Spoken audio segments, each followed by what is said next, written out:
আপনাকে বলতে হবে এটা আওয়ামী লীগের ভারতে বসে এটা ষড়যন্ত্র।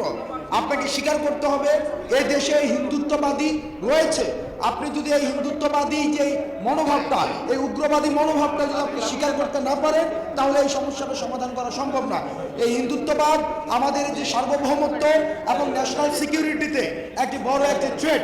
আমরা বারবার এই হাসিনা পালিয়ে যাওয়ার পরে আমরা দেখেছি যে ষড়যন্ত্র অব্যাহত আছে এবং ভারতে বসে উনি দেশের স্থিতিশীলতা নষ্ট করার জন্য পায়তারা করে যাচ্ছে। এই কারণে এই যে ঘটনাগুলো ঘটছে, গতকাল সাইফুল ভাইকে নৃশংসভাবে যেভাবে হত্যা করা হয়েছে, সেটি হচ্ছে হিন্দুত্ববাদী উগ্রবাদিতার যে প্রকাশ, এই উগ্রবাদিতার বহিঃপ্রকাশ ঘটেছে।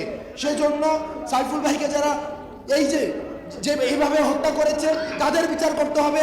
ইসকনকে এই উগ্রবাদিতা ছড়ানোর জন্য নিষিদ্ধ করতে হবে।